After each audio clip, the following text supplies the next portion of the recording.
Hello children, today I am going to discuss next video from chapter 19 Unity in Diversity अनेकता में एकता। बच्चों इससे previous videos में हमने बात किए थे कि भारत में एकता को बढ़ावा देने वाले कौन से डिफरेंट कारक्स हैं, कौन से डिफरेंट फैक्टर्स हैं। Let us discuss to meet different aspirations of people of India, a federal structure has been established।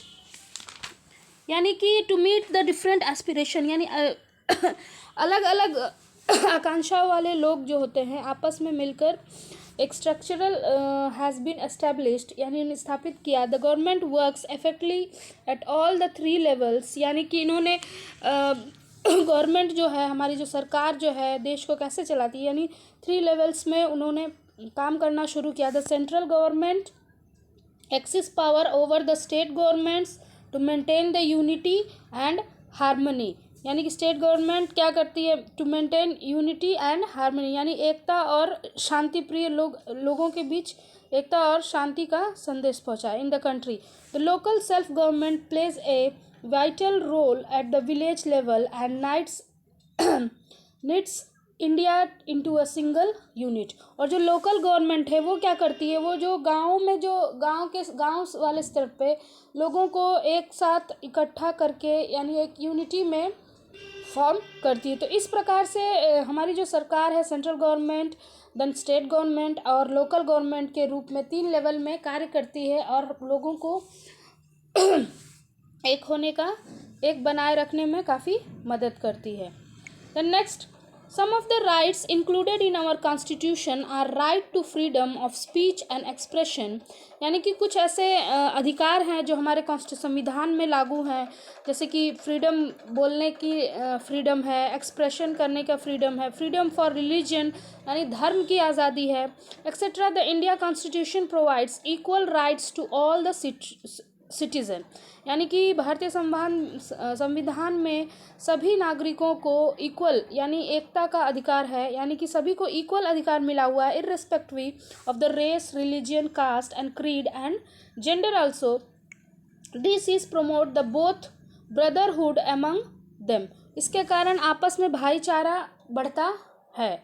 The next point, religious tolerance is a unique feature of India which unites the people, यानी कि धार्मिक tolerance यानी धर्म सहिष्णुता यानी कि सहनशीलता है, वो भी एक प्रकार का फीचर है जो इंडिया को आपस में बांध के रखता है। The next thing, India is a unique blend of various culture where different ethnic group coexist peacefully, यानी कि इंडिया में बहुत सारे वेरियस कल्चर्स का एक ब्लेंड है यानी कि मिश्रण है, जहाँ पे लोग एक साथ मिलकर एक शांति से रहते हैं। The English language plays a unifying role by being an important medium of instruction all over India, और एक प्रकार से इंग्लिश जो लैंग्वेज है वो भी लोगों को एक साथ बांधे रखने में मदद करती है, यानी कि लोग अगर इंडिया में आप कहीं भी चले जाओ तो they know English and they also understand English. तो सो इंग्लिश लैंग्वेज क्या करती है कि इंडिया में लोगों को एक साथ टाई करने में मदद करती है। We celebrate many festivals like Holi, Diwali, Christmas, Eid and Buddha Purnima and Mahavir Jayanti together. This promotes the unity, यानी कि बहुत सारे ऐसे अलग अलग विभिन्न त्यौहार हैं जो हम एक साथ मिलकर बनाते हैं, तो ये भी हमारे यूनिटी को प्रमोट करती है, प्रदर्शित करती बढ़ावा देती है। The next, we also celebrate national festivals like Republic Day and the Independence Day and Gandhi Jayanti together, यानी कि हम नेशनल फेस्टिवल्स भी आपस में मिलकर ही मनाते हैं and this also foster the feeling of unity in our country, इसके कारण भी हमारे लोगों में इसकी एकता की भावना उजागर होती है। तो बच्चों ये थे ऐसे कारक जिसके कारण भारत में एकता को बढ़ावा देने के लिए ये सब उत्तरदायी है।